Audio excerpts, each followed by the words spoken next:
All right, folks. For the people joining us on YouTube, Instagram, and Twitter, feel free to let us know where you're tuning in from. Today is February 19th. I'm 2025. I'm currently in Riga, Latvia, and it's 5 p.m. where I am. Yes, make sure to drop a comment. Let us know where you're tuning in from. Press the thumbs up button, share it. The more you engage with the video, the more the algorithm is going to boost our video, and more people will get to hear our perspective on the Trump and Putin Peace Summit, as well as the shooting that happened in Miami, which was supposed to target Palestinians, but seems like it was self-inflicted casualties instead. Dimitri, where are you tuning in from? I'm in Kalamata, Greece, and I just want to give everyone a heads up that I stupidly left my eyeglasses somewhere else. So I'm going to try to do this live stream without the ability to read anything, and hopefully we'll manage.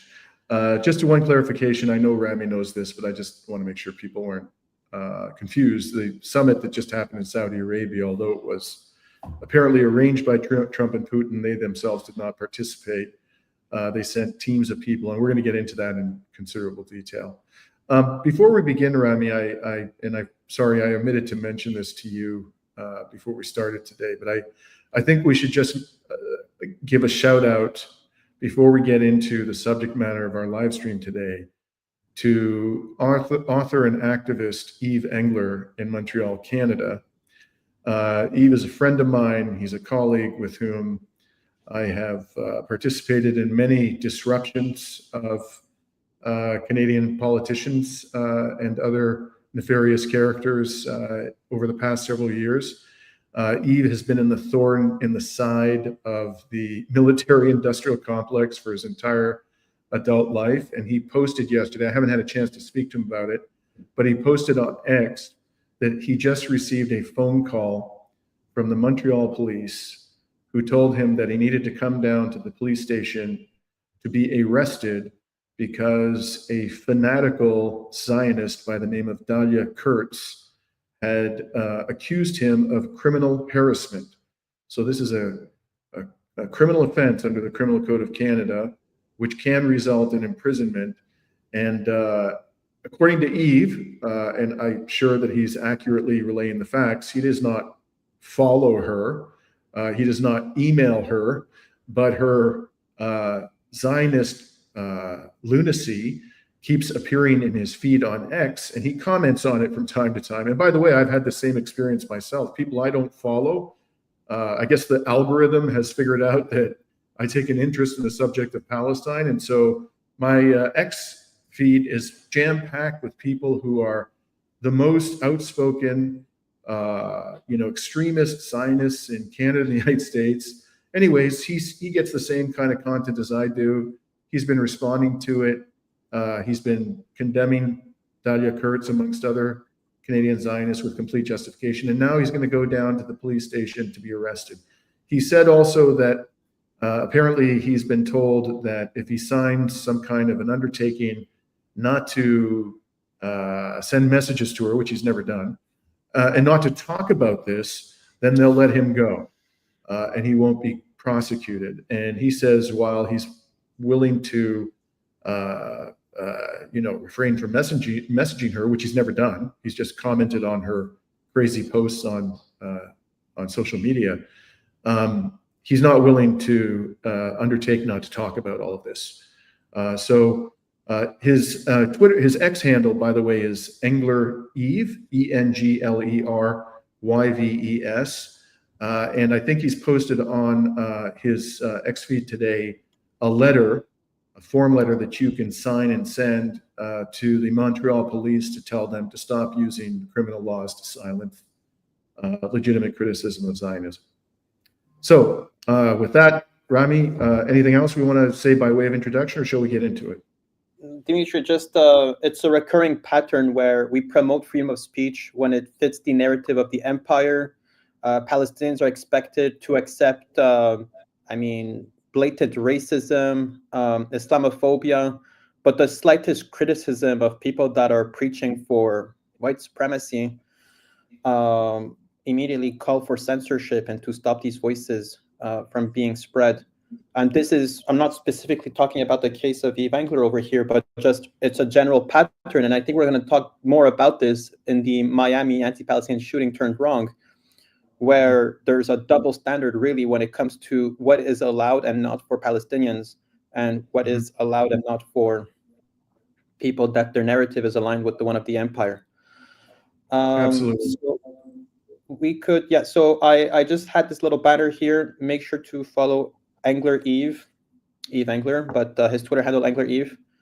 A great comrade from Montreal who wrote dozens of books, super aware of what's happening in Palestine, as well, I believe, in Haiti. He's was covering that case a lot as well as in Rwanda. So all of our love and support for Engler and for people that are fighting for freedom of speech. So yeah, so we could proceed. The first item on the agenda is the summit that happened in Saudi Arabia, which was quite a kind of a big milestone, I believe, in the war in Ukraine, where Russia and the United States held a discussion, a summit between Marco Rubio and I believe Sergei Lavrov in terms of discussing what will be the future opportunities for to resolve the conflict. Yeah, so the Trump administration, it's fair to say, and whatever one may think of it, is forcing Western political and media and military elites to have a radically different conversation about the Ukraine war than the one that we have been having or have been forced to listen to for the past 3 years. The administration is also forcing a change in the conversation about shared values between Europe and the US, and also about NATO's and Europe's security architecture. Now, whatever one may think about the direction that Trump wants these conversations to go, there's no doubt, I think, that his election is causing immense anxiety among Europe's political and military elite and the corporate media, to be sure. So before we actually get into what happened at the summit, or I guess it was a pre-summit in Saudi Arabia, I think we should give you some important context from events that occurred last week in Europe. And I'd like to start with a speech that new US Defense Secretary Pete Hegseth delivered to a cabal of NATO bigwigs a few days ago in Europe. So Rami, could you please play video 1? A sovereign and prosperous Ukraine. But we must start by recognizing that returning to Ukraine's pre-2014 borders is an unrealistic objective.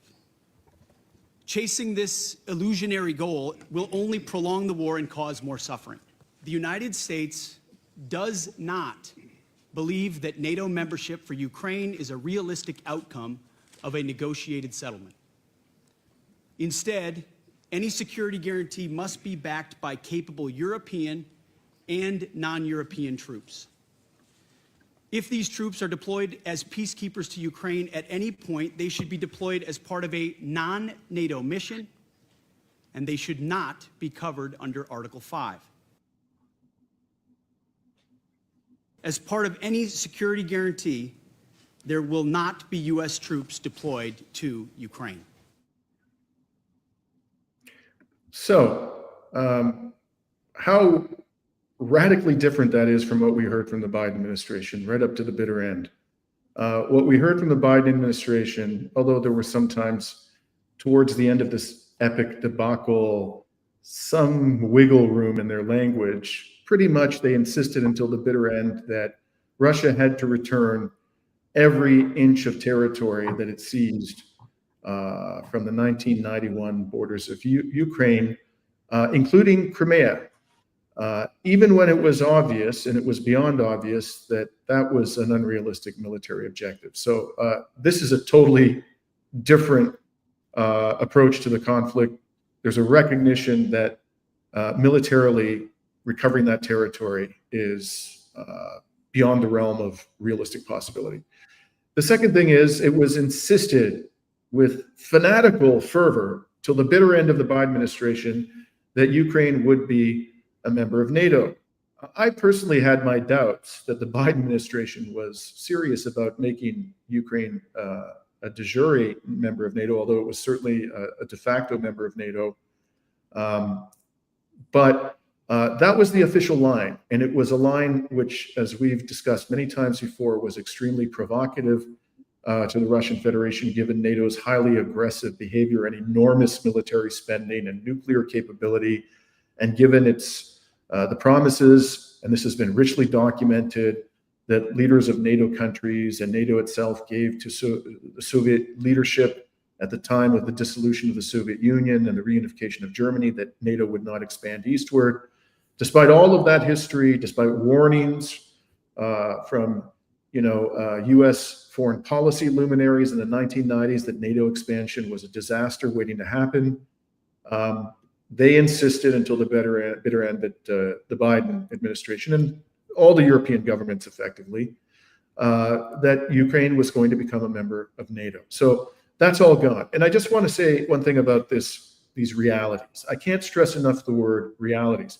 You're going to hear over and over again, and we're already hearing it, that the Trump administration is making concessions to Russia. You can only make a concession when you have the power to withhold something. If you give something to somebody that you have the power to withhold, that's a concession. But if you don't have the power to withhold it, it's not a concession, it's just realism. It's just a fact that you have to confront. What the Trump administration is doing is recognizing that NATO does not have the military capacity, nor is it capable of waging economic warfare against Russia successfully, such that Russia will end up returning to Ukraine the territory that it now occupies. It's just reality, folks. And batting your head against reality is just going to cause more Ukrainians to die, more Russians to die, more money to be spent, more destruction of Ukrainian infrastructure, more pollution from this enormously energy-intensive war being, emitted into the environment. All the terrible things that come with this conflict will continue, but the end result will not only be the same, it'll be worse for Ukraine. Russia will have even more territory, and Ukraine will even have even less functional infrastructure, even more unexploded munitions on its land, and so forth. So this isn't a concession. This isn't revolutionary. This is just the Trump administration saying, we've done all we can do. It's time to stop throwing money down a black hole. So before we go on and look at the next clip, I also want to mention this notion about military spending. They go on and on about military spending. You're going to hear some more about that in some of the clips we're going to show you. Let's be very clear. You're going to hear things like, the 2% of GDP threshold for NATO military spending is a minimum. No, it's not a minimum. It was a target. And now the United States is unilaterally saying that the actual minimum is 5% of GDP. They're just, pulling that number out of their derrieres. The NATO members have no obligation to spend anywhere near that kind of money. And by the way, this is a totally arbitrary, both 2% and 5% of GDP are just totally arbitrary numbers. There's no scientific or military or economic rationale behind this. It's just, let's spend a lot of money on our militaries. And bear in mind, as you hear these statements coming out of the Trump administration, who will be the primary beneficiary of massive increases in NATO military spending? Well, of course, it's going to be U.S. military contractors. And if you haven't figured it out yet, folks, they basically own the United States Congress and the White House. So that's what's driving all of this. It's not, we need to see more security and there's these dire threats confronting Europe and our armies aren't up to the task. It's all about enriching the U.S. military-industrial complex. So before I go on to the next clip, have any thoughts about that, Rami?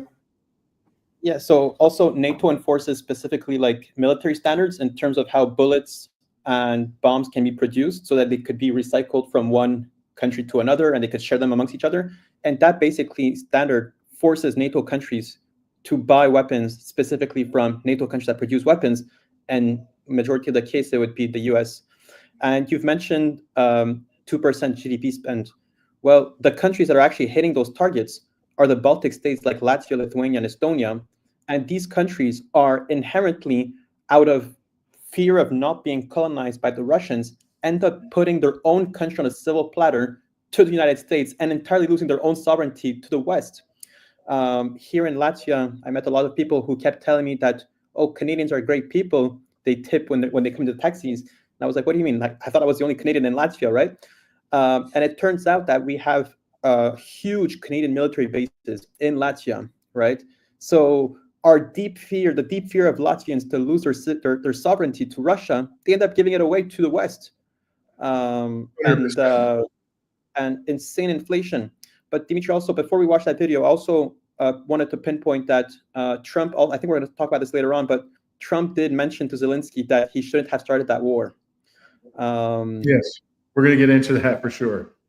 By the way, good. Rami, okay. since you're, are you comfortable talking about your remarkable experience in Latvia with respect to that conference, or do you not want to get into that right now?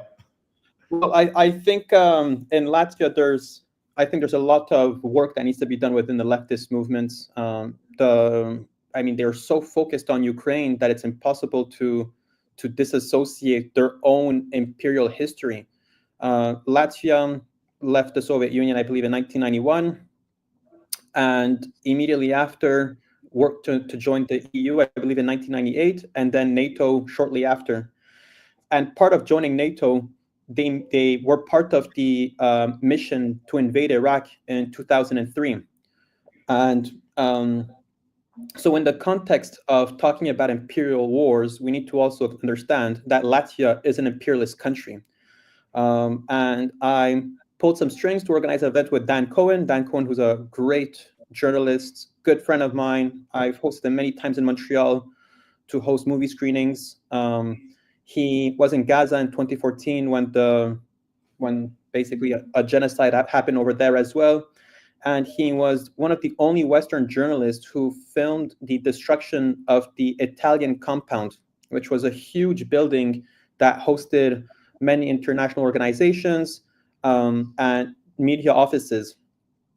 And I hosted this event. I was able to organize this event with this leftist collective in Riga, only to have the event canceled within 1 hour of organizing it because Dan Cohen spoke critically of Ukraine, and to protect Ukrainians in Latvia who didn't feel comfortable of hearing Dan Cohen's anti-imperialist stance, they were obliged to cancel this event.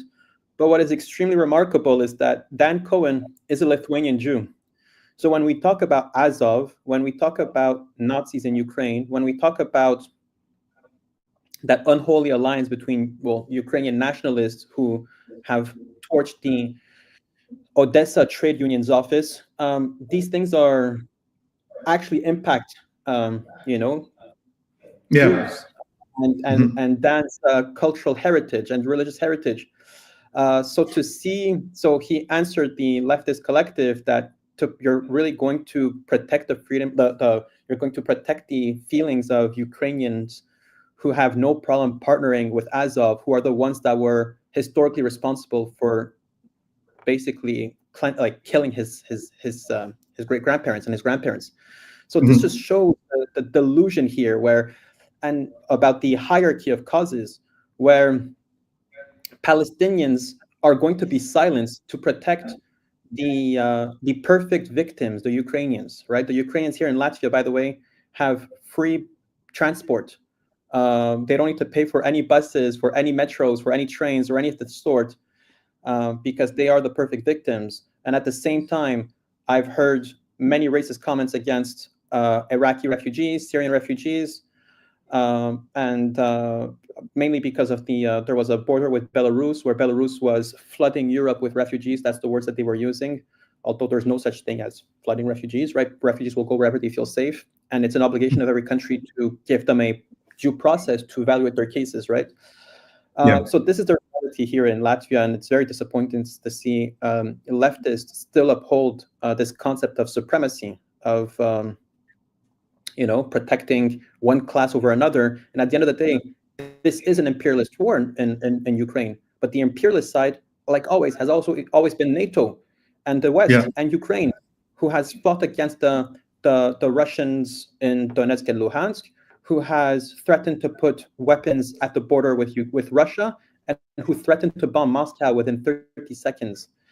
So, so anyways, that's my experience here in Latvia. I had some great conversations with people who are open-minded, but still, then again, lots of work needs to be done. Yeah, there's no such thing as a pro-NATO anti-imperialist. That's about as real as the unicorn. So you can't be both. In any event, let's move on to another pivotal speech that happened last week, probably the one that was causing even more consternation amongst the European lapdogs of Washington. And before we show this video, I just want to tell you about a fellow by the name of Christoph Husgen. This is a German diplomat who has served as chairman of the Munich Security Conference for the last 3 years. Husgen served as German ambassador to the UN from 2017 to 2021. He was undersecretary for foreign and security policy in the German Chancellery from 2005 to 2017, that's 12 years, and has been described as Angela Merkel's most influential foreign policy and security advisor. So he's the chair, as I mentioned, of the Munich Security Conference now, and we're going to show you a brief clip where he's introducing US Vice President J.D. Vance to the conference. Mr. J.D. Vance, who was here last year as senator, and we are very happy that he has come back to Munich, and we are very much looking forward to his speech. Please welcome Vice President J.D. Vance.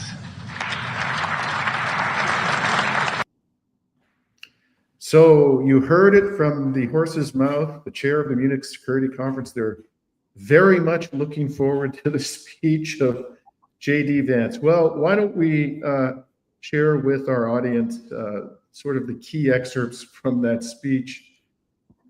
This would be video 3, J.D. Vance talking about the shared values of Europe and the United States.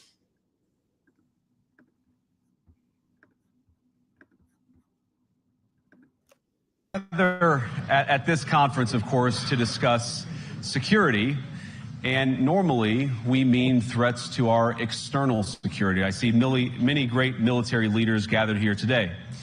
But while the Trump administration is very concerned with European security and believes that we can come to a reasonable settlement between Russia and Ukraine, and we also believe that it's important in the coming years for Europe to step up in a big way to provide for its own defense, the threat that I worry the most about vis-a-vis Europe is not Russia, it's not China, it's not any other external actor.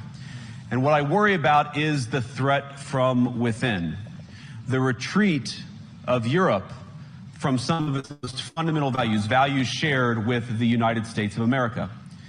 Now, I was struck that a former European commissioner went on television recently and sounded delighted that the Romanian government had just annulled an entire election. He warned that if things don't go to plan, the very same thing could happen in Germany too. Rabbi, now, these cavalier statements are shocking to American ears. Thank you. Let me say, there's lots of things the Trump administration says that I don't agree with, but man, I totally agree with what J.D. Vance just said.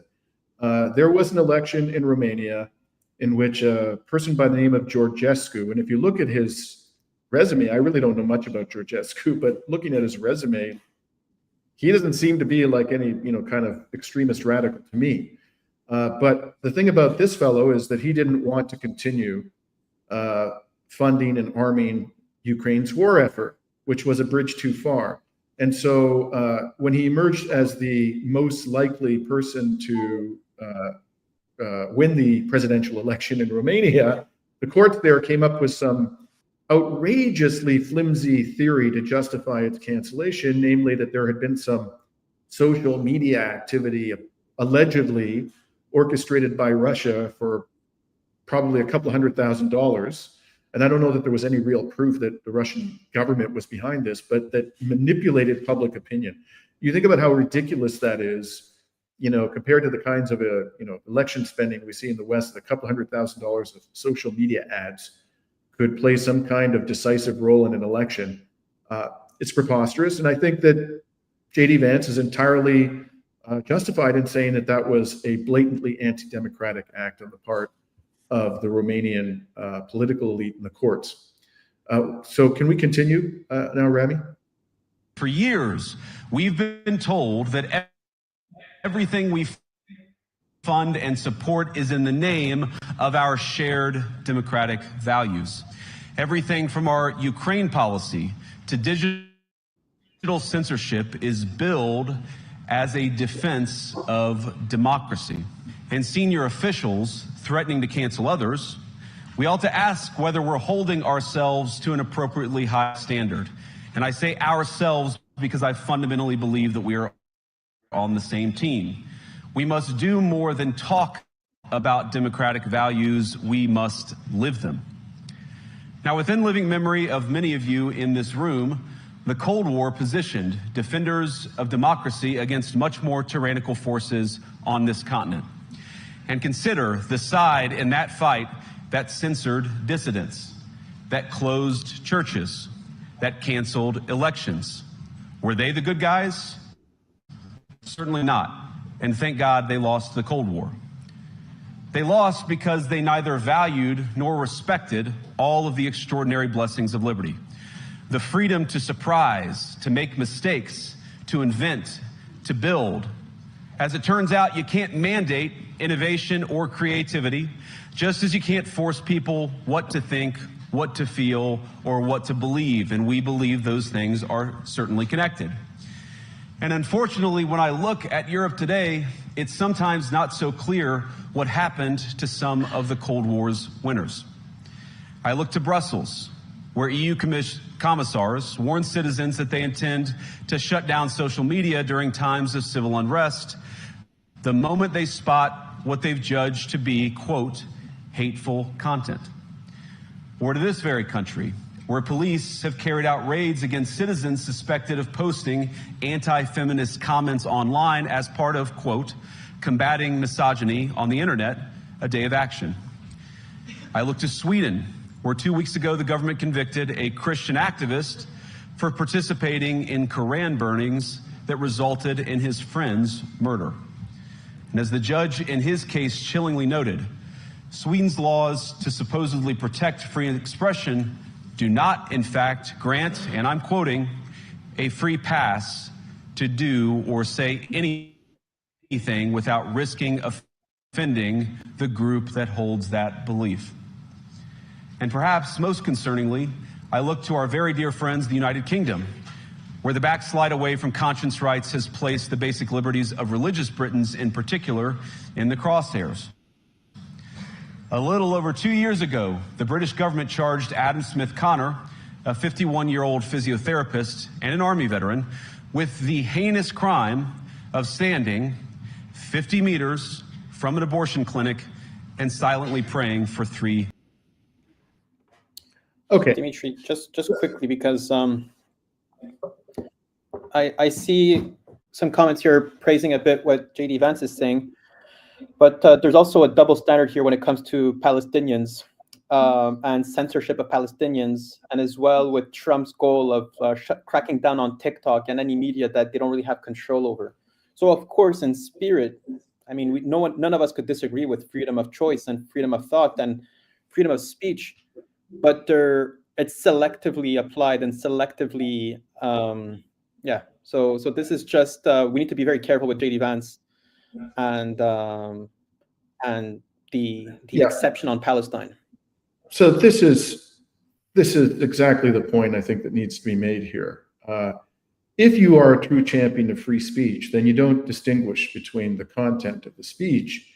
The Trump administration has announced a policy of deporting non-citizens who peacefully protest. They don't use this language, of course. So they don't say peaceful protest. They make it, it's basically anybody who peacefully protests against Israel's genocide is considered by the Trump administration to be a Hamas supporter or an anti-Semite or both. So they are going to deport non-citizens who peacefully protest against a genocide. And of course, they're waging wars on Palestinian, pro-Palestinian voices in any number of ways in the United States, which are fully supported by the Trump administration. In Europe, we saw Ali Abunimah was arrested by the Swiss authorities, because he was going to go speak in defense of Palestinian human rights at an event. He had been invited to an event. We've seen, Richard Medhurst who, because of his pro-Palestinian speech, being persecuted by the Austrian authorities and the British government. Yesterday, I believe it was, Rami, Francesca Albanese, the UN Special Rapporteur for the human rights situation in Palestine, was going to speak in Germany, and the cops showed up. She's the Special Rapporteur of the United Nations Human Rights Council for occupied Palestine, a law-abiding citizen, a distinguished legal scholar who has been courageous in defending. Did this get mentioned by J.D. Vance, any of this? No. What he talked about was people who say things that are perceived to be anti-feminist, people who object to reproductive rights of women, people who burn the Quran. I wonder, Rami, if Vance had been asked whether he would support the right of somebody to burn the New Testament in front of the Vatican, what do you think he would have said? What do you think he would have said if he had been asked, does he support the right of somebody to burn the Torah in front of a synagogue? My guess is that Vance would not want to protect either of those forms of speech. So as long as you actually are not discriminating between different types of speech, I support your defense of free speech rights 100%. I just don't think the Trump administration is doing that. Dimitri, there's a quote by Idi Amin Dada who says, "I guarantee freedom of speech, but I don't guarantee freedom after speech." And this is a bit what that sums it up, man. That's the Trump administration. The only difference is that Idi Amin Dada has no shame in admitting it, and I think that's fair. I mean, he's clearly telling you what are the rules of the game here. But when it comes to Palestinians in the U.S., right, they come to the land of the free, right? This land where you could say whatever you want and everyone's protected by the First Amendment, and then you see yourself being deported because you said the right thing about the wrong people, and that's the double standard of the United States. So you mentioned what would he say about the Vatican? That's it. He would probably be against it, and he would use corporate power, poverty to make you pay the price, and that's the freedom after speech of Idi Amin Dada. Yeah, the day that the Trump administration protects the free speech rights of advocates for Palestinian liberation, I'll believe that they're serious about protecting free speech. Until then, I'm going to respectfully express my skepticism. So let's move on to the conclusion of the Munich Security Conference, where this character, this most trusted advisor of Angela Merkel, the Chancellor of Germany, closed out the conference after J.D. Vance had spoken. This to me was just mind-blowing, folks. This would be, you got the right video there, Rami? Here we go. Excellency, with Ewald von Kleist, this conference started as a transatlantic conference. After the speech of Vice President Vance on Friday, we have to fear that our common value base is not that common anymore. I'm very grateful to all those European politicians that spoke out and reaffirmed the values and principles that they are defending. No one did this better than President Zelensky. Let me conclude, and this becomes difficult.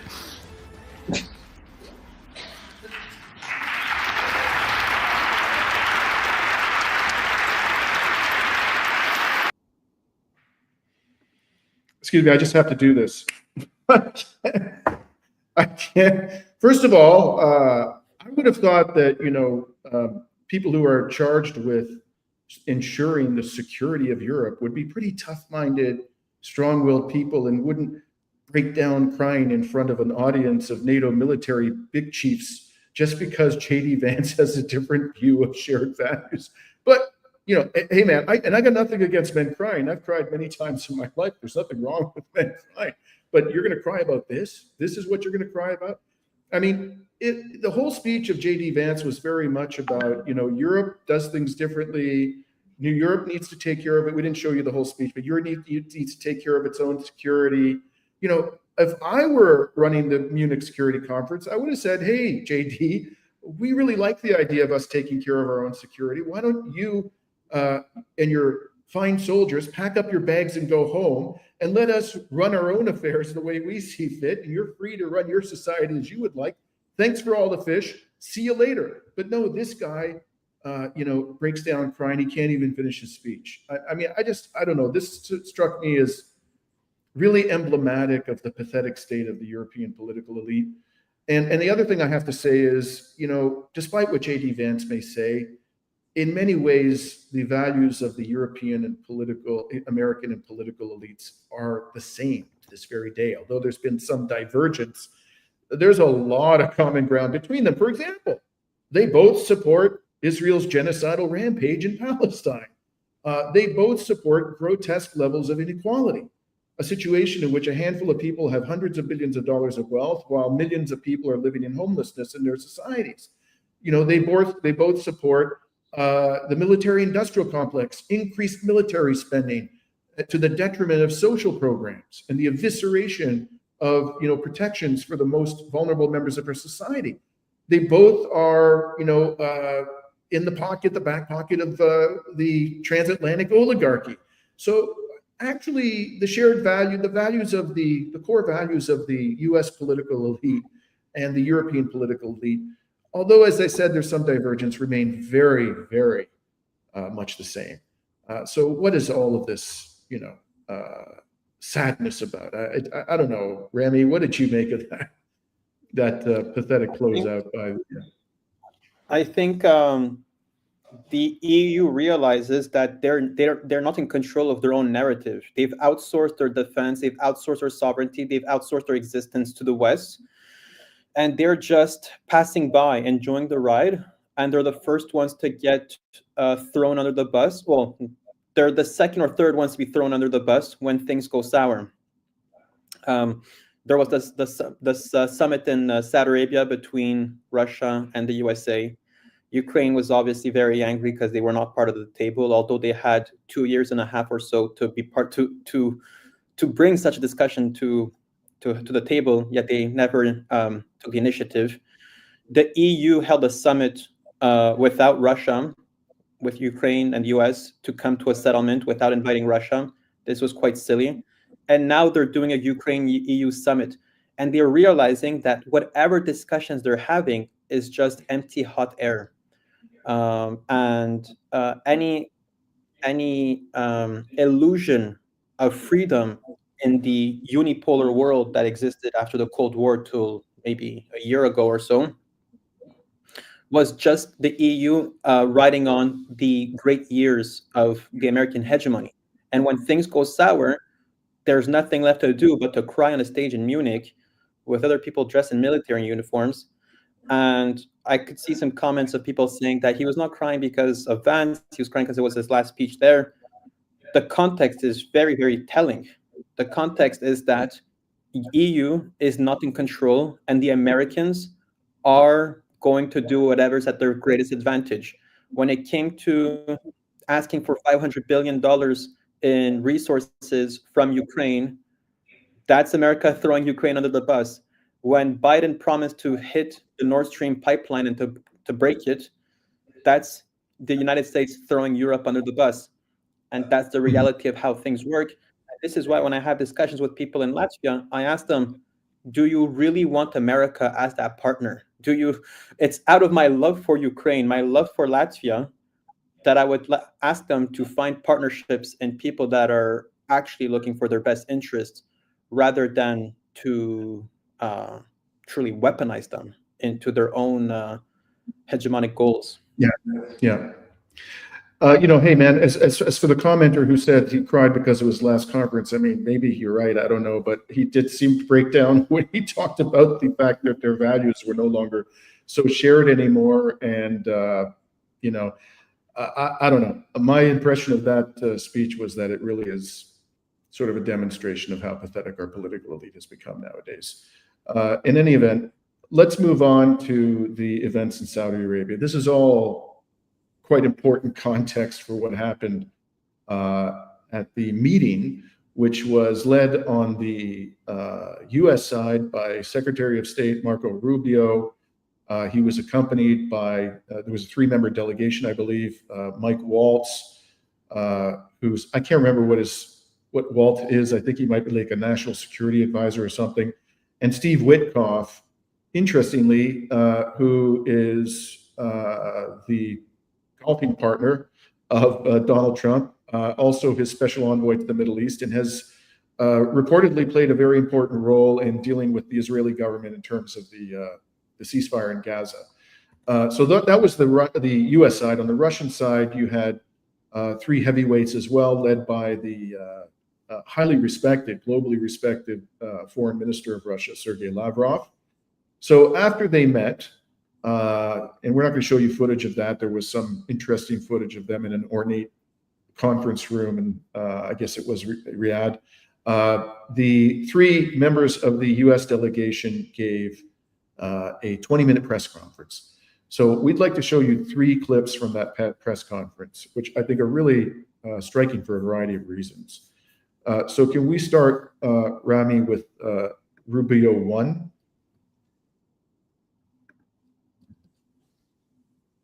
Just in a few months, President Trump has shifted the entire global conversation from not if the war is going to end, but just how it's going to end. And only President Trump can do that. And in the Oval Office less than a week ago, both President Putin and President Zelensky both said to him, only you, President Trump, could drive this war to a conclusion. What concessions do you expect? Well, again, we're not going to pre-negotiate an end to this conflict. These are the kinds of things that have to happen through hard and difficult diplomacy in closed rooms over a period of time. What's important to understand is 2 things. The first is the only leader in the world who can make this happen, who can even bring people together to begin to talk about it in a serious way, is President Trump. He's the only one in the world that can do that right now. The second thing I would say is that in order for a conflict to end, everyone involved in that conflict has to be okay with it. It has to be acceptable to them. But we have to understand that it's been 3.5 years since there's been any sort of regularized contact between the United States and Russia, and in some cases between any of the participants in this conflict and Russia. So the goal of today's meeting was to follow up on the phone call the President had a week ago and begin to establish those lines of communication. The work remains. Today is the first step of a long and difficult journey, but an important one. And President Trump is committed to bringing an end to this conflict, and as he said when he campaigned for president. And he wants it to end in a way that's fair. He wants it to end in a way that's sustainable and enduring, not that leads to another conflict in 2 to 3 years. That's not going to be easy to achieve, but he's the only one in the world that can begin that process. Donald Trump is the only leader in the world that could initiate that process, and today was the first step in that process. Is sanctions relief? Okay, so let's start with Dimitri, just a few thoughts here. Yes. So on the positive side, Rami, it's so refreshing. Whatever my issues are with Marco Rubio, and I got plenty of issues with Marco Rubio, it is so refreshing to hear a US diplomat say, we need to talk to each other. We need to have conversations, and our diplomatic missions in our capitals should be sufficiently robust that we can have those conversations. This is just basic common sense. I mean, the idea that you should avoid talking to your adversaries is utter lunacy. And that's what we've been listening to, not just in the United States, but throughout the West. There has been this hostility, this visceral hostility to talking to Russians. I went to Russia myself from 1 month in 2023, in the middle of 2023. I'd never been there before. And as I stated at the time when I left, and I did a lot of reporting from Moscow and from Crimea, I was going there to converse with Russians, and I was absolutely pilloried. And I'm just a normal citizen. I'm not a representative of a government. It's all the more important that representatives of governments talk to each other, particularly in times of war, and particularly when the two major belligerents have enough nuclear weapons to destroy the world many times over. So I commend the Trump administration for being willing to talk to the Russians. They should also be willing to talk to the Chinese, to the Iranians, to the Venezuelans, to the Cubans. Dialogue is a good thing, and it's refreshing to hear a recognition of that simple common sense principle. But on the negative side, sorry, go ahead, Rami. Why don't you comment on that? And then I want to talk about one other aspect of that. Just quickly, just a few days before the war in Ukraine started, or even shortly after, Putin insisted that any settlement to this war would have to be with direct negotiations with America, because America is the hegemon that is supporting and opening the front in Ukraine. And this is quite understandable when you look at the fact that all of the weapons that Ukraine has been using were mostly supplied by America. So when Marco Rubio says, well, this war needs to end with a settlement that everyone is okay with, the thing is that the only reason why Ukraine might not be okay with any settlement is because they expect more weapons to keep flowing in. And these weapons are exactly what's pushing and driving the drive for the war to continue. Ukraine is at a shortage of weapons. If the United States stop flowing weapons, they will be forced to negotiate. And I think, and I don't mean this as in it's a bad thing to negotiate, Hamas and the Palestinian people who are under a genocide for over a year and a half have been insisting on negotiating with people that I believe are no interest of having negotiations with, because they've shown genuine lack of humanity, yet they're still pushing for negotiations. So really as long as the incentives are there on Ukraine to keep the war going on, the war will keep going on. And that's why I think when Marco Rubio said the only people that could end this war is the United States, I slightly disagree, because of course Russia is the one at the end of the day that also has to decide as well. But it just drives the point that America could speak on behalf of Ukraine, because at the end of the day, America is the one that is driving this war. In fact, Rami, what you just said, just the second last thing you said was exactly the point I wanted to make. Okay, this whole idea, I counted in that clip five times that Rubio and Waltz said that Donald Trump is the only person who can end this war. If you watch the full 20-minute press conference, you'll see that they say it a whole bunch of other times. It was like they were constantly saying this. In one sense, they are correct. They're correct in the sense that Donald Trump is the only leader of a major Western country who is not politically invested to the hilt in total NATO victory. They have all staked their careers. Starmer, Scholz, Macron, Trudeau, the predecessors of Starmer and the conservative government of the United Kingdom, Annalena Baerbock, Giorgia Meloni, all of them. They have all staked their careers, and Biden, of course, more so than anybody, as well as Kamala Harris, on total victory for NATO. So because he can take the position, this isn't my mess, and he said repeatedly, I understand why he's saying it, Donald Trump, this wouldn't have happened if I were the president. It's just a way of saying, this is Joe Biden's disaster, and I'm here to clean it up. You don't blame me for the mess. My job is just to clean it up. So in that sense, it's true that he's the only person in the world. But as Rami suggested, what is really driving this whole discussion is not the US government, it's the military reality on the battlefield that the Russians have achieved. It is the defeat of the Ukrainian army.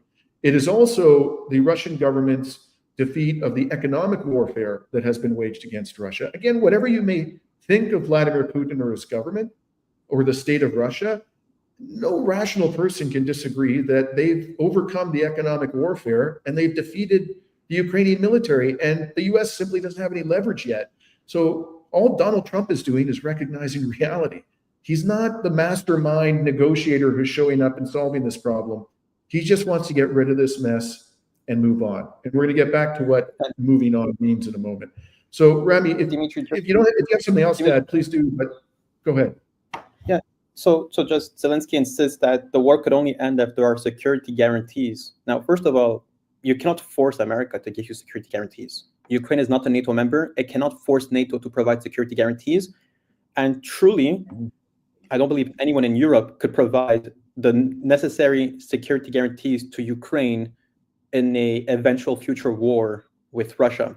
So truly, like, I think when we negotiate, countries should be aware of what leverage they have and in what positions they are, and that also reflects their position in geopolitics. Ukraine was taking this very hostile approach when it came to negotiating with Ukraine because I truly believed that it could join NATO eventually. But the thing is that now Zelensky is demanding security guarantees as if it could just force the United States. The United States, out of their own goodwill, will put them in this situation and cause more hostility with Russia. I think there's clearly some delusion over there. So yeah, that was just another thought that I had. Okay, so let's move on then to, I'd like to go, we could skip the second clip in the interest of time, Rami, and go on to video The 3? 10. So this would be Rubio 3. This again is just it's the latter part of this 20-minute press conference. In identifying the extraordinary opportunities that exist should this conflict come to a acceptable end, the incredible opportunities that exist to partner with the Russians geopolitically on issues of common interest and frankly economically on issues that hopefully will be good for the world and will also improve our relations in the long term between these two important countries. So all three of those efforts will be happening in conjunction with one another. Obviously, the diplomatic one is one we hope to move pretty quickly on because this involves the treatment of our respective missions. The second one will be difficult, which is the question of Ukraine and the end of that conflict. But I think that's essential in order for the third piece to even be possible, which is our ability to work together on other geopolitical matters of common interest and, of course, some pretty unique, potentially historic economic partnerships as well. Again, it's very interesting to focus on, or just take note of as you watch this 20-minute press conference, the stuff that they say over and over again. We showed you a clip where they kept saying these extraordinary economic opportunities. This was a major theme of their press conference. And I'm going to come back to what those economic opportunities might look like in just a second.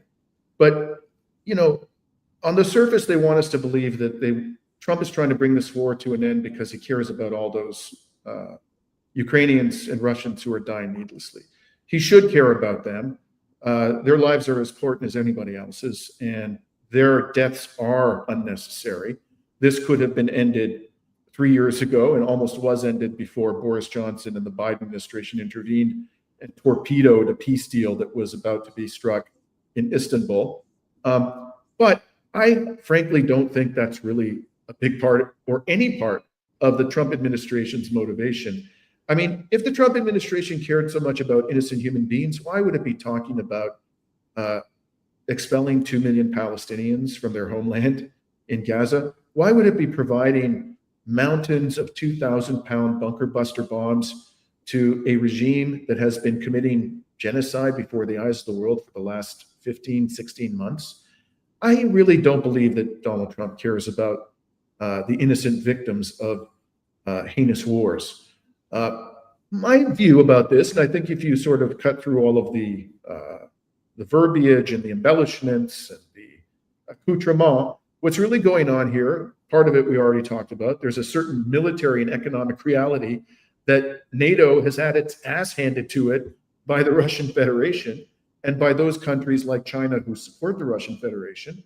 But the other thing is these economic opportunities. They think instead of us wasting all this money, throwing tens of billions or hundreds of billions of dollars into this black hole in Ukraine, why don't we make nice with the Russians and explore economic opportunities?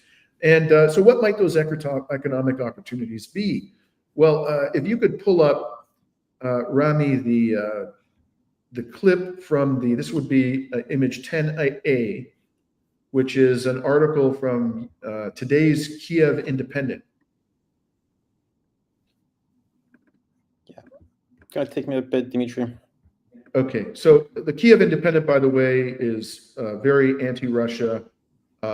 they quote an article from the Moscow Times, a report from the Moscow Times, which is very anti-Russia. But nonetheless, they're quoting a member of the Russian delegation in this article. So I haven't had the chance to check that he actually said these things, but I'm assuming that he did actually confirm that Russia, as part of this discussion, is offering the United States a deal on natural resources and access to the Arctic. And I've seen reports that actually ExxonMobil had a very favorable deal with the Russian Federation before all of these sanctions began to be imposed upon Russia by the United States government. So again, I think, you look at this report, you hear what Rubio and Waltz are saying in the press conference. I think what's really driving this is, one, a recognition of the military and economic reality in Ukraine and in Russia. And secondly, their view that there are opportunities for the US corporatocracy to enrich itself fabulously with those bountiful Russian resources. And one other thing I just want to say about this before we move on, Rami, is, if in fact the Russians and the Americans are talking about some kind of lucrative, historic deals relating to the exploitation of resources in the Arctic, I would have thought that that's a matter of significant concern to Canada. And, why isn't Canada at the table? That's a question which, I think the political elite in Canada should be asking itself, and they should be concerned about how this negotiation might end up, in the conclusion of economic arrangements which are disadvantageous to Canada's interests in the Arctic. You have anything else to add there before we move on to Miami? Yeah, so, well, the first thing, this happened a bit earlier in the week, or maybe last week, but it was, there was Trump proposed to Russia and China to altogether cut 50% of their military expenses. And I think this maybe is to show that America is maybe uncertain of how events would unfold if countries keep expanding their military investing, considering Russia's performance in the war in Ukraine and their ability to produce very cheap drones that are highly effective, and the change of the nature of how modern warfare is now. We've seen that now drones are the most efficient weapon of choice when it comes to establishing attacks. And with DeepSeek and other Chinese innovations, we know that China could do a lot more with a lot less. And when we look at China's military spending, which is maybe around a third of America's military spending, we know that if their output is 3 times better, then China and USA alone are probably pound for pound equal in terms of military might. And then it becomes you don't have a military edge, right? So the point of having a strong military is not to actually use it in terms of war, but it's to flex your muscles and be able to push the world into submitting themselves to you out of the threat of total annihilation. But you cannot threaten China and you cannot threaten Russia anymore. Then your America's military spending becomes less useful, and then it needs to encourage the world to cut the spending and to also refocus your energy, making sure that Russia and China don't unite, because then that becomes even more deadly. So this deal about the Arctic Circle, I think it's because you have to make a deal. I think Trump is realizing now that he has to make deals. In the case of Palestine, it's different because, well, Israel still has a on paper military superiority over the Palestinians. It cannot get a victory because of the nature of, it's not modern warfare, it's guerrilla warfare. Israel cannot enter the tunnels, but then again, it does have that military superiority, but nowhere else will America really have it when it comes to confronting Russia or China. So in the case of the Arctic Circle, you need to negotiate. In the case of Ukraine, you need to negotiate. In the spheres of influence in Europe, you need to negotiate as well. And that is how we will have to, most conflicts, I believe, between America and China will also have to come to a settlement, because you cannot force China to submit. Hear, hear. So, Rami, we're going to switch gears and discuss briefly, before we move to the Q&A, a truly mind-boggling development in Miami. Why don't you take it away, Rami? And for those absolutely. who haven't heard. So on Saturday, a gentleman of the name of Mordecai Brafman, 27 years old, stepped out of his truck and opened fire with a semi-automatic handgun at a vehicle that passed by, which hit one victim in the left shoulder and another one basically on the left forearm. And Mordecai shot 17 times. When he was arrested by the police in custody, he admitted that he, quote unquote, killed 2 Palestinians. Well, turns out that they weren't killed; they were just injured, wounded. And then the 2 wounded, quote unquote, Palestinians ended up making a post on Twitter saying, my father and I went through a murder attempt against an anti-Semitic background. So immediately paid the anti-Semitic card, and it turns out that they said death to Arabs. And these 2 people were not Palestinians. Turns out they were actually 2 Israeli tourists enjoying sunny Miami. I think this shows the complete delusion of the Israeli Zionist mindset, where one is ready to shoot anyone who looks remotely Palestinian and takes pride in it. And then the people getting attacked end up out of the blue assuming that any attack against them has to be an attack on Jews, end up also saying death to Arabs. So truly, it's the Zionist mentality is to hate so much that you're ready to hate yourself, and then regardless of what's behind it, you blame it on the Arabs, you blame it on the Palestinians. I think this situations precisely demonstrate the absurdity of Zionism and its danger that it brings to the Western world. Here. And why don't you just pull up that post from the 2 victims? This would be image 13, Rami. And you can see there that they explicitly, the 2 Israelis who were shot, and by the way, the shooter pumped apparently 17 bullets into this vehicle. He was clearly trying to kill these people.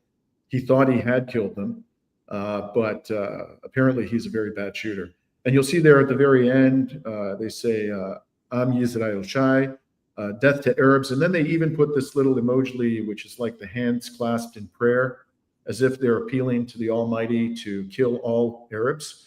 I mean, this is truly mind-blowing stuff. But the part that I think, should be most alarming to us, Rami, if you could pull up image 12, please.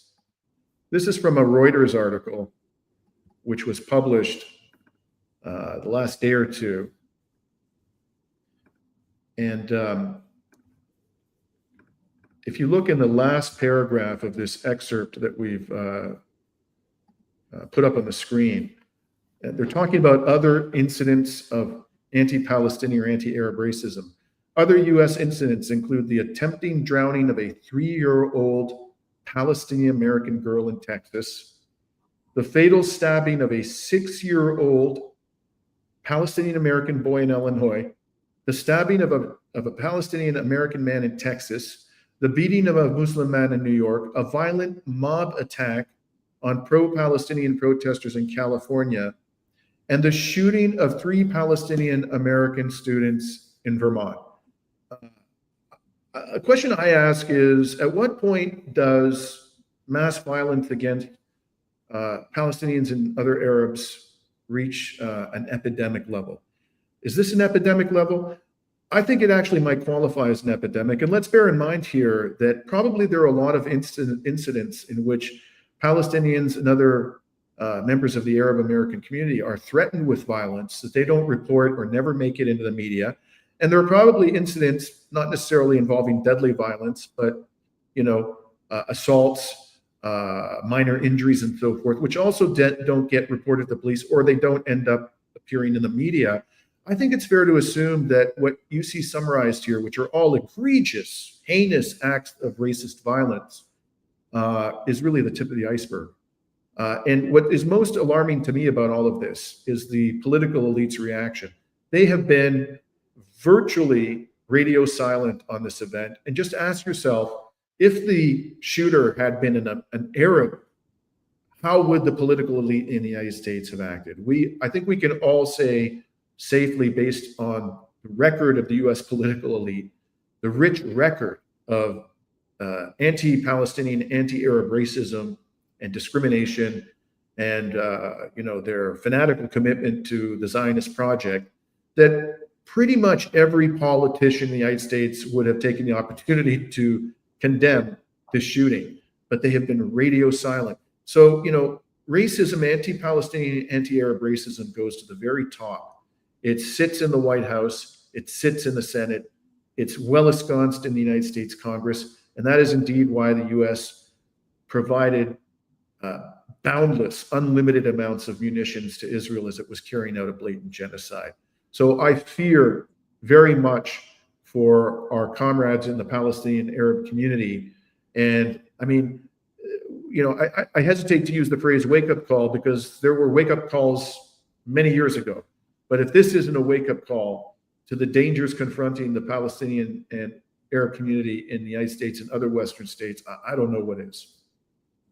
Dimitri, when there's the slightest attack against the Jewish community in the West, without even knowing who the perpetrator is, without the slightest investigation, the government immediately releases security package, like aid subsidies to protect these places of worship.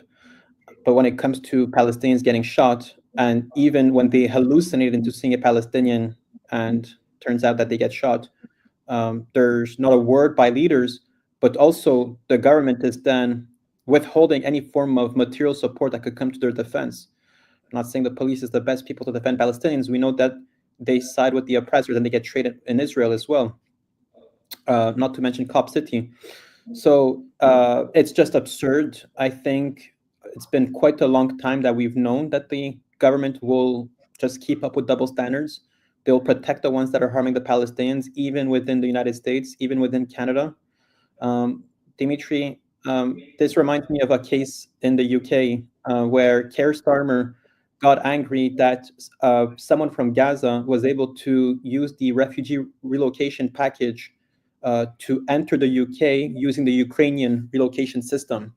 And then Keir Starmer condemned it, saying that it's inappropriate and that program is only for Ukrainians and not to be used by Palestinians. But a judge ruled that Palestinians could still use it. And that just shows continuously that there is a whole coordinated effort to make sure that Palestinians are not provided any form of support, and that they should accept really to live as second-class citizens. What's his name again? The Minister of Immigration, who is based in Atwater, Montreal. Mark Miller. Mark Miller. Yes. His program to bring Palestinians into Canada, I think he was supposed to bring 6,000 Palestinians from Gaza. I think by over a year or so, only like 2-3 people were able to use this program. And that just shows that there's a coordinated effort by the state to keep putting the Palestinians in danger. So I'm not surprised, Dimitri, that they're not going to say shit when they shoot when there's an attempted hate crime against Palestinians. Yeah, it's not surprising, as horrifying as it is.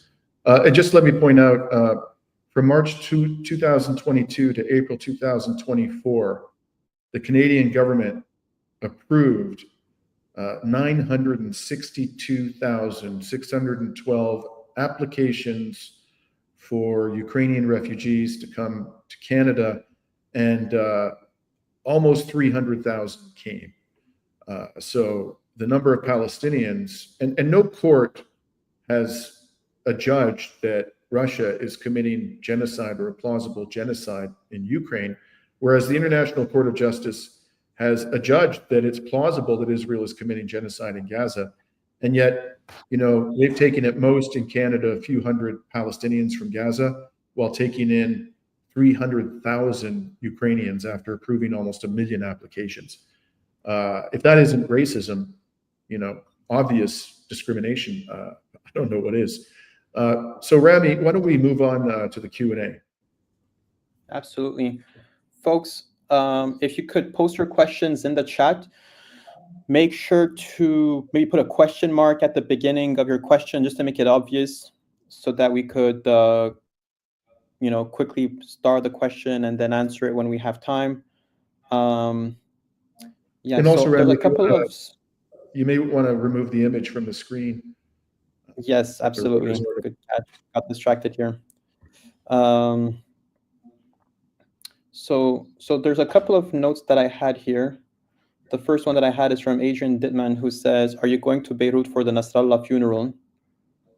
I am going to Beirut, and I will attend the Nasrallah funeral, but I'm hoping to do a lot more than attend the funeral while I'm there. Particularly interested in going to border regions and seeing both areas that have been leveled to the ground by Israeli forces, and also seeing the areas that continue to be occupied by Israeli forces.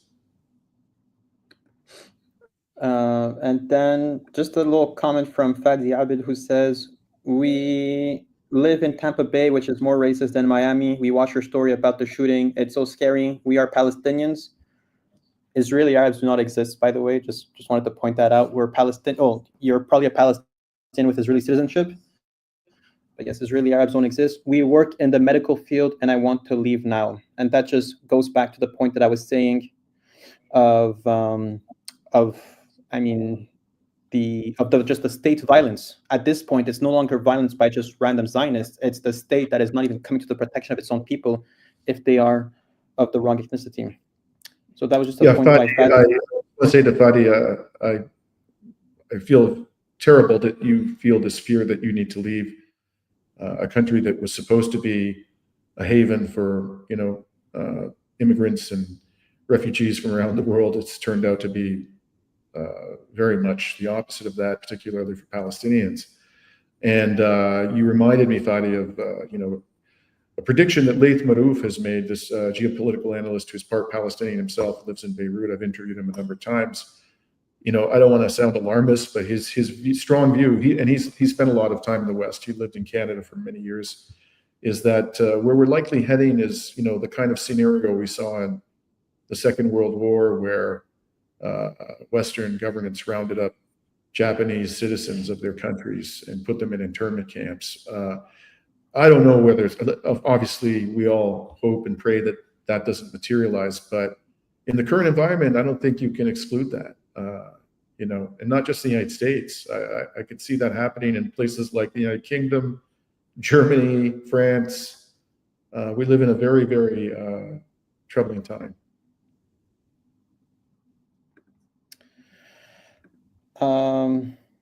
Then there was this point by Ronnie's mobile phone, who says, "Be careful which right-winger European politician you support, Dimitri." I just wanted to precise that I don't think Dimitri nor myself are necessarily supportive of Georgescu. I think we're mostly painting the brush of how Romanian elections are just being discredited when the results are not the ones that we want.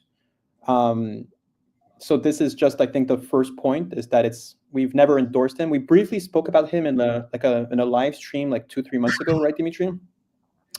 Yeah, I mean, look, when this was all happening. Yeah, Ronnie, so I hope I pronounced your name correctly. I don't even know enough about this guy to say I support him or I don't support him. I definitely don't endorse him because I just don't know enough. All I know is he stated very clearly that he wanted to bring an end. I mean, I read his biography on Wikipedia, and he's done stuff that looks reputable and mainstream to me, just looking at his biography. But really, what obviously got the European elites worked up was the fact that the guy wanted to stop supporting the war effort in Ukraine. And whatever his other flaws may be, I personally don't think that was what drove the cancellation of the election. Let's be blunt here. In many ways, we are currently living in Europe, where I currently am situated, under far-right governments. I mean, what could be more far-right than Europe's support for Israel's genocide, for its fascist regime? What could be more far-right than arresting journalists and, trying to intimidate the UN Special Rapporteur on the human rights situation in Palestine with a heavy police presence at a peaceful event? the governments that are characterizing themselves in Europe as being a bulwark against the rise of the far right and as being quote unquote mainstream, I think in many respects, they do constitute the far right. That doesn't mean I support these other governments, these other parties out there, for example, that are spewing hostility towards immigrants and that are seeking to replace them. Not at all, not remotely. But I think we have to look honestly at what our own elected officials have become. And also, Dimitri, just to add another point, is that liberals are the source of motivation that fuels far right. I mean, you've mentioned how there's nothing more far right than supporting a genocide. That's specifically the case of Macron in France. And then we're guilt-tripped into supporting Macron to stop Marine Le Pen from getting into power. But at the end of the day, every year a liberal like Macron's in power, the more support the right wing or whatever you want to call them end up getting support. So this is just, I mean, I truly do not discriminate between Macron and Marine Le Pen in the case of France, or even Olaf Scholz and the AfD in Germany. At the end of the day, we need to look at how things are materialized. What's the material impact on the population? And it's, whether it is in Palestine, whether it is in Ukraine, or even within your own population, the situations, even for marginalized groups in France. I mean, even Olaf Scholz, I believe, spoke about using, repurposing the prisons that were built for for UK migrants. The German politicians have spoken about repurposing them for German migrants. So at the end of the day, I think we need to be careful into how liberals and far-right fascists are two sides of the same coin, and there's probably a third way that we need to look for that doesn't include any of the two, and that requires strong political will from us. So that's just a little thought of mine. But just that to say, I don't think any of us have strong feelings over Georgescu, or I mean, I'm going to Romania after Lebanon. Maybe I could dive deeper into this, but then again, no real support there. Then there was this question by Ramplance01 who says, what about China? They offered to host a talk and help, but Biden said no. I think that was related to when we were talking about the Riyadh talk, Marco Rubio saying that America is the only one that, Trump is the only one that could put an end to this war. Dimitri, what do you think? Could China also play a role in this? Oh, the Chinese have proven themselves to be master mediators. They've mediated a détente between Saudi Arabia and Iran. That was a huge accomplishment and came completely out of the blue. They also mediated an agreement, a kind of peace agreement, if you will, between the various Palestinian factions. I think this was last year in Beijing. So they certainly have the capacity and the sophistication to play a constructive role. But I think probably the Trump administration, first of all, would view them as being non-neutral, as being firmly on the side of the Russians, but also wouldn't want to give the government of the People's Republic of China credit for helping to bring an end to the Ukraine war. That would simply enhance China's already formidable diplomatic standing in the world. It was interesting. We didn't show it to you, but in the clip from in the press conference that Rubio gave in Saudi Arabia, he and Waltz went out of his way to heap praise on the Crown Prince of Saudi Arabia, Mohammed bin Salman. And I think this is the choice of Saudi Arabia is interesting, and I think the Trump administration is trying to ingratiate itself with the Saudis. Also, just to add is that China is not an active participant in this war. They're not supplying any weapons specifically, at least to Russia or Ukraine. I think there was some slight like cameras for drone equipment or food supplies to the Russian army, but it was not like weapons per se. So I don't think China has any involvement. And I think the reason why America is the one that could stop this war is because they're the ones paying the bill for Ukraine. They stop paying for Ukraine's ammunition, there's no more war, or the war will be will de-escalate greatly. So yes, but also I think China has a strong policy, which people like to call on Twitter, do nothing and win. So yeah. And then there was this question here. Why isn't the Arab League supportive of Israel? Because they're mass murdering Arabs in Israel. I guess that's probably part of the reason. Maybe that was a typo, and the question was intended to be, why is the Arab League supportive of Israel? I'm not sure, but I don't really have much to add in answer to that question. I guess if anything stands out for me right now, it's that even though so much of the Arab League is made up of corrupt autocrats who were installed in power by the United States and who are protected, funded by the United States, they at least publicly have taken a united stand against Trump's plan to ethnically cleanse Gaza. And who knows, maybe this is a watershed moment in the unity of the Arab government. Certainly there's a high degree of unity amongst Arabs in the street. I keep pointing out, there was a poll done in Saudi Arabia early in the genocide, which asked, what did the people of Saudi Arabia want the Saudi monarchy to do about the genocide? And 96% of Saudis said that they wanted the monarchy to sever all ties with Israel. That's a high degree of unity. But at the leadership level, which is full of Western-backed puppets and autocrats, you've not seen something like this in the past. It's a very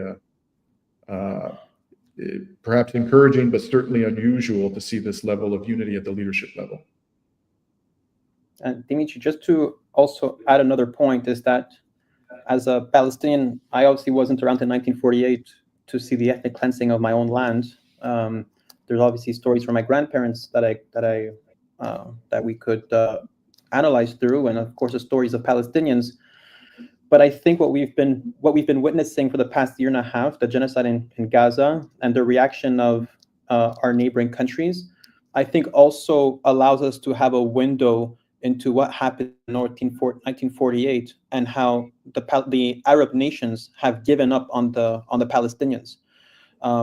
They're trying to convince us that they're supporting us. We've seen the performative aid that Jordan has been dropping from the sky with parachutes, but this is truly not moving the needle at all in terms of support. We have diplomatic support maybe, but it's truly just it's really yielding no results at all. And I think there are stronger actions that the Arab world could take to leverage, to push Israel. First of Absolutely. all, I believe the United Arab Emirates could revoke the recognition of Israel. That alone would reverse the Abraham Accords, which were signed under the pretext that this was going to bring a better settlement for the Palestinians in the long run. Turns out it was a lie. We always knew this, but this is the form of leverage that the UAE could take. Then there's shutting the Red Sea. The Yemen was able to do this, closing the land tunnel between Saudi Arabia to Zionist Israel. The Jordanians and Egyptians could also revoke the recognition of Israel, close the oil supply of Saudi Arabia. There's a lot, I believe, that could be done, and they could, and there's not the slightest action was taken by the Arab League. And that just shows that maybe the Arab governments are not there to govern the Arab people, but they're there for other interests, for regional stability, so that an elite class in the Middle East could keep pillaging on their own population, to keep the Americans happy. I think we need to look at the situation in the Middle East under the lens of a post-colonial world, like a neo-colonial world, where we are in some way still ruled by the British and the French through some liberal agreements and through puppet governments, really. So why doesn't the Arab League support Palestine, or why is the Arab League in support of Israel? Because I believe the Arab League was intended to tame the Arabs and not uniting and to distract us from the real strength that we have as Arabs.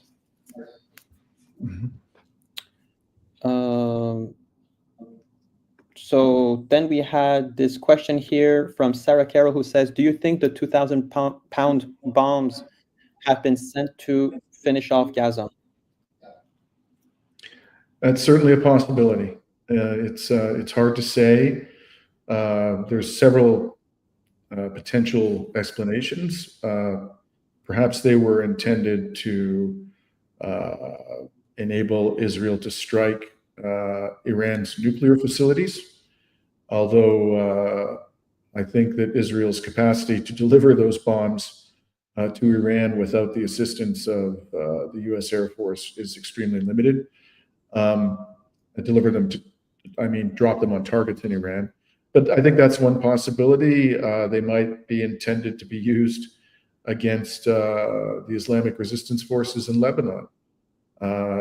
It could have just been the case of Donald Trump wanting to demonstrate his commitment to the Zionist project and keep happy his Zionist donors, particularly Miriam Edelstein. And so he just lifted the pause that the Biden administration had imposed for the simple purpose of demonstrating his commitment to Israel. So it might not have been with a view to any particular military purpose. So I think the jury's out right now, but certainly given Israel's behavior, it was not only unacceptable for Trump to release those bombs to Israel, it was criminal. It was downright criminal. There is an enormous risk for all the reasons we've been discussing over the past 16 months, that munitions of that type will be used by the Israeli military to mass murder, if not Palestinians, then Lebanese or Yemenis or Iranians.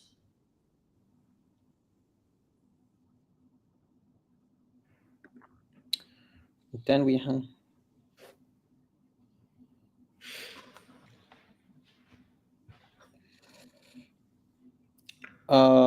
then this is from Wendy Gofton, who says, do you think that Israel needed the ceasefire more in order to slow their collapse? Their casualties are pretty high. Did Trump save Israel? That's a perfectly plausible explanation for why Trump's envoy, Steve Witkoff, at the direction of Trump, reportedly pressured Netanyahu to accept a ceasefire deal. I wouldn't at all be surprised if, people inside the Trump administration, the US military, were hearing from their counterparts in the Israeli intelligence community and the Israeli military about the severe strains in the Israeli military, the exhaustion, the depletion of its weaponry, the dissension. It was reported towards the end of the campaign in Gaza that, a lot of reservists were not showing up after they were called up for another tour of duty in Gaza. There's, reports of thousands having been permanently disabled, in addition to the hundreds who were killed. Widespread post-traumatic stress disorder. So yeah, the Israeli military is in terrible shape, and Trump may have done the Israeli military, and by extension the state of Israel, an enormous favor by stopping the campaign in Gaza and forcing the withdrawal of Israeli forces from most of Gaza. Dimitri, I think that kind of wraps up our live stream. Folks, it was a pleasure to have you on our live stream today. We will probably do a live stream next week from Beirut, if everything is fine. And we will be monitoring the developments, and hopefully, Trump and Putin said that there's a possibility they'll meet by the end of this month, and the month is quite short, so maybe we'll have more to report on that. So folks, it was a pleasure, and we'll chat soon. See you folks. Peace out.